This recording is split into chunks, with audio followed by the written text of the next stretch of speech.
नमस्कार हरि प्रेमियों चैनल में आपका स्वागत है।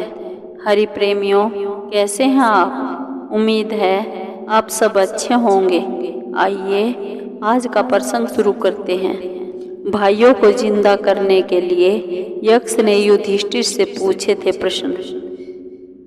हरि प्रेमियों, वीडियो को अंत तक जरूर देखना। अगर आप चैनल पर नए हैं तो प्लीज़ सब्सक्राइब करें और बेल आइकॉन जरूर दबाएं ताकि आप तक हमारे सारे नोटिफिकेशन पहुंचते रहे। हरि प्रेमियों, आइए जानते हैं कौन से प्रश्न युधिष्ठिर से यक्ष ने पूछे थे। आप भी अपने जीवन में कुछ प्रश्नों के उत्तर ढूंढ ही रहे होंगे। यदि ऐसा है तो निश्चित यक्ष द्वारा युधिष्ठिर से पूछे गए प्रश्नों को सुनना और पढ़ना चाहिए। निश्चित ही उसमें से एक प्रश्न आपका भी होगा। यह सवाल यह उठता है, यक्ष ने युधिष्ठिर से क्यों प्रश्न पूछे थे ये? तो इसके लिए आइए जानते हैं पहला प्रश्न कौन सा था। यक्ष पांडव जन अपने वनवास के दौरान वनों में विचरण कर रहे थे। एक वृक्ष के नीचे सभी भाई विश्राम करने के लिए रुके। सभी को जब प्यास लगी तो युधिष्ठिर ने नकुल से कहा कि तुम वृक्ष पर चढ़कर देखो, कहीं आसपास तालाब है या नहीं। नकुल ने कहा, उसे दूर कहीं तालाब होने का आभास है। युधिष्ठिर ने कहा कि जाओ, इन सभी तरकसों में जल भरकर ले आओ। नकुल कुछ दूर स्थित तालाब के पास पहुंच गए और उन्होंने सोचा कि पहले पानी पी लिया जाए, फिर तरकसों को भरकर ले चलूंगा। नकुल जैसे ही पानी पीने के लिए झुके तभी आकाशवाणी हुई। एक अदृश्य यक्ष ने नकुल को रोकते हुए कहा कि सावधान, मेरा पहले से ही यह नियम है कि जो कोई भी मेरे प्रश्नों का उत्तर देगा उसे ही मैं पानी पीने दूंगा, यहाँ से जल ले जाने दूंगा। नकुल उस शर्त और यक्ष की आकाशवाणी को अनदेखा कर जलाशय से पानी पीने लगे। उस पानी को पीते ही नकुल मूर्छित होकर भूमि पर गिर गए। इधर नकुल को आने में देर हुई तो युधिष्ठिर ने सहदेव को भेजा। सहदेव जब तालाब के पास पहुँचे तो उन्होंने नकुल को मूर्छित अवस्था में देखा तो उन्हें बहुत शोक हुआ। फिर उन्होंने सोचा पहले पानी पी लिया जाए, फिर सोचा जाए कि क्या करना है। जैसे ही वह पानी पीने के लिए झुके तभी आकाशवाणी हुई। उस आकाशवाणी को सहदेव ने भी अनदेखा कर दिया और पानी पीने लगे। वे भी उस पानी को पीकर मूर्छित हो गए।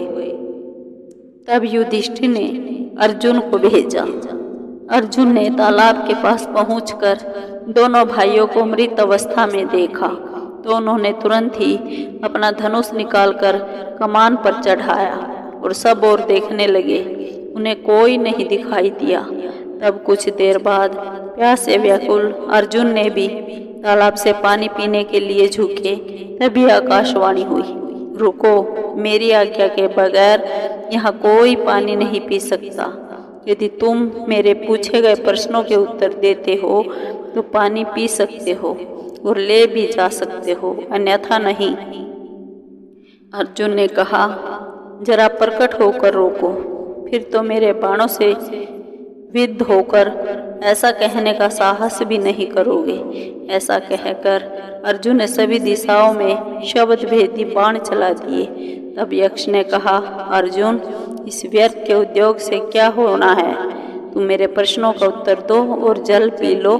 यदि बिना उत्तर दिए जल पिया तो मर जाओगे। यक्ष के ऐसा करने पर अर्जुन ने कोई ध्यान नहीं दिया और पानी पी लिया। पीते ही नकुल और सहदेव की तरह मृत जैसे हो गए।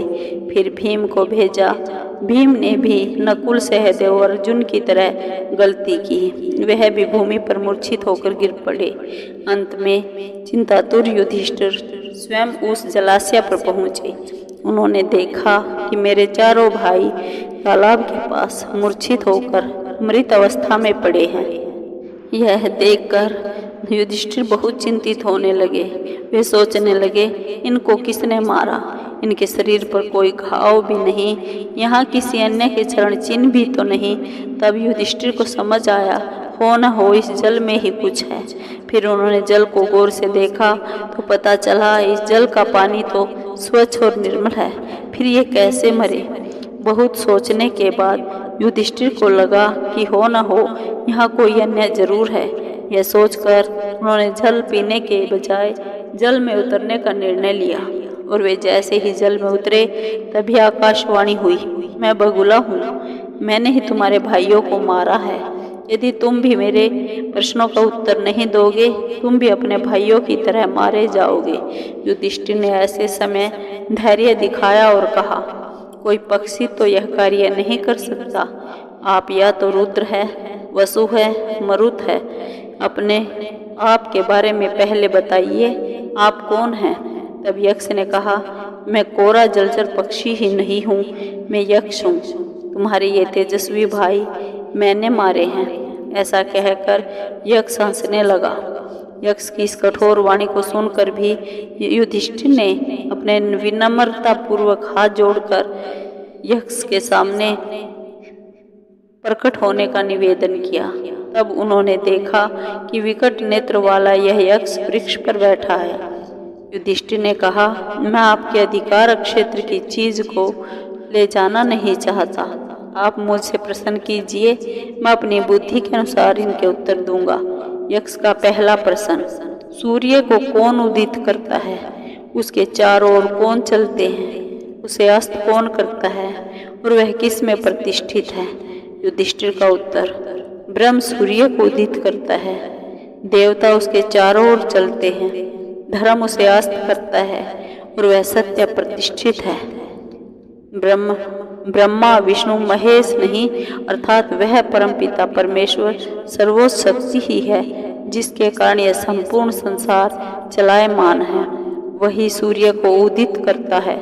उस परमेश्वर की शक्तियाँ सभी देवता ही सूर्य के चारों ओर विचरण करते हैं। इसमें 12 आदित्य महत्वपूर्ण है।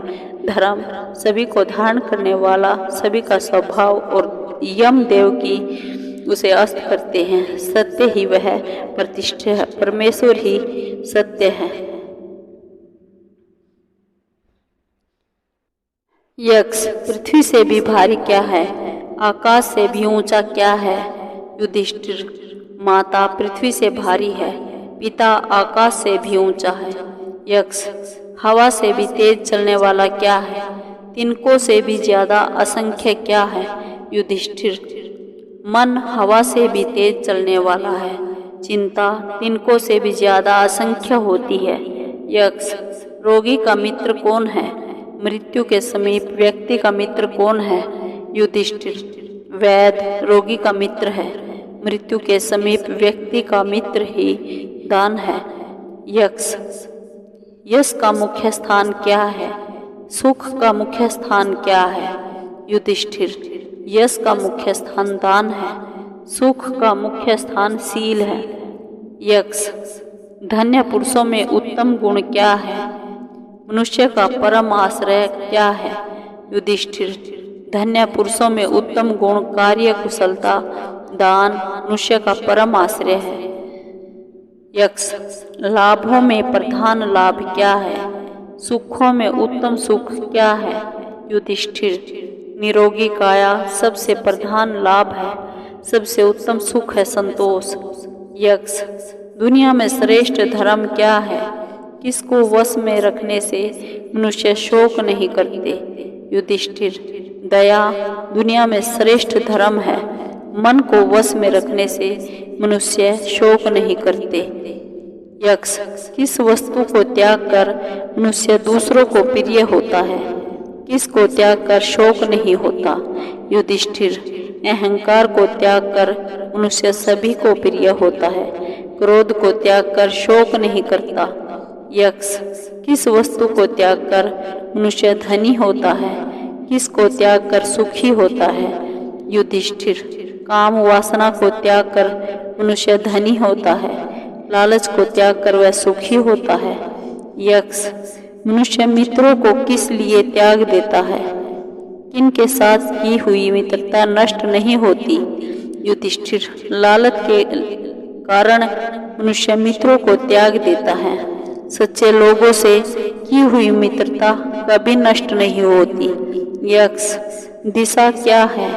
जो बहुत से मित्र बना लेता है उसे क्या लाभ होता है? युधिष्ठिर, सत्पुरुष दिशाएं हैं। जो बहुत से मित्र बना लेता है वह सुख से रहता है। यक्ष, उत्तम दया किसका नाम है? सरलता क्या है? युधिष्ठिर, सबके सुख की इच्छा रखना उत्तम दया है। सुख दुख में मन का एक जैसा रहना ही सरलता है। यक्ष, मनुष्यों का दुर्जय शत्रु कौन है? सबसे बड़ी बीमारी क्या है? युधिष्ठिर, क्रोध ऐसा शत्रु है जिस पर विजय पाना मुश्किल होता है। लालच सबसे बड़ी बीमारी है। यक्ष, साधु कौन माना जाता है? असाधु कौन होता है? युधिष्ठिर, जो समस्त प्राणियों का हित करने वाला हो वही साधु है। निर्दयी पुरुष को ही असाधु माना जाता है। यक्ष, धैर्य क्या कहलाता है? परम स्नान किसे कहते हैं? युधिष्ठिर, इंद्रियों को वश में रखना धैर्य है। मन के मैल को साफ करना परम स्नान है। यक्ष, अभिमान किसे कहते हैं? कौन सी चीज परम दैवीय है? युधिष्ठिर, धर्म का ध्वज उठाने वाले को अभिमानी कहते हैं। दान का फल परम दैवीय है। यक्ष, मधुर वचन बोलने वाले को क्या मिलता है? सोच विचार कर काम करने वाला क्या पाता है? युधिष्ठिर, मधुर वचन बोलने वाला सबको प्रिय होता है। सोच विचार कर काम करने से काम में जीत हासिल होती है। यक्ष, सुखी कौन है? युधिष्ठिर, जिस व्यक्ति पर कोई कर्ज नहीं है, जो दूसरे प्रदेश में नहीं है, जो व्यक्ति 5वें 6ठे दिन भी घर में रहकर साग सब्जी खा लेता है वही सुखी है। यक्ष, आश्चर्य क्या है? युधिष्ठिर, हर रोज संसार से प्राणी यमलोक जाते हैं, लेकिन जो बचे हुए हैं वे सर्वदा जीने की इच्छा करते रहते हैं। इससे बड़ा आश्चर्य और क्या होगा?